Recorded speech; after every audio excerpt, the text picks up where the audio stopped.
আসসালামু আলাইকুম প্রিয় দর্শক বন্ধুরা, কেমন আছো সবাই? আশা করি তোমরা সকলেই অনেক অনেক ভালো আছো। আজকে আমরা যে বিষয়টি নিয়ে আলোচনা করব সেটি হচ্ছে অষ্টম শ্রেণীর স্বাস্থ্য সুরক্ষা বিষয়ের শারীরিক ফিটনেস অধ্যায়ের 43 নম্বর পৃষ্ঠার সমাধান নিয়ে। তো চলো আর কথা না বাড়িয়ে তোমরা এর উত্তরটি দেখে নাও। তো তোমাদের আগে আরও একটা কথা বলি, আমি শুধু তোমাদের ছকগুলোই দেখিয়ে দিচ্ছি, কিন্তু এর এই পাশেগুলো যে লেখাগুলো রয়েছে সেগুলো কিন্তু তোমাদের অবশ্যই পড়তে হবে। এটা কিন্তু তোমরা অবশ্যই মনে রাখবে।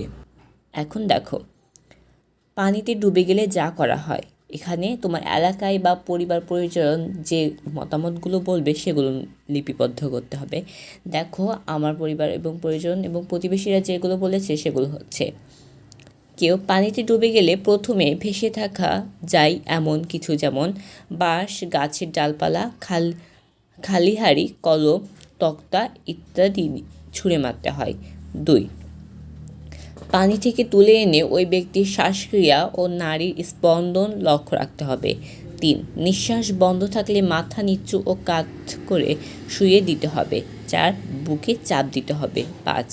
এরপর মুখে মুখ লাগিয়ে কৃত্রিম উপায়ে শ্বাস প্রশ্বাস চালু রাখতে হবে।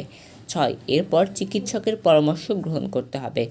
শিক্ষার্থীরা, তোমরা দেখে নিলে আমরা এই ছকটি কীভাবে পূরণ করব।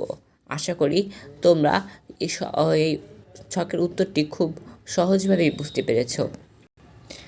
পরবর্তী ভিডিওটি সবার আগে পেতে তোমরা আমাদের চ্যানেলটিকে অবশ্যই সাবস্ক্রাইব করে দেবে। আজকে এই পর্যন্তই। সবাই ভালো থেকো, সুস্থ থেকো।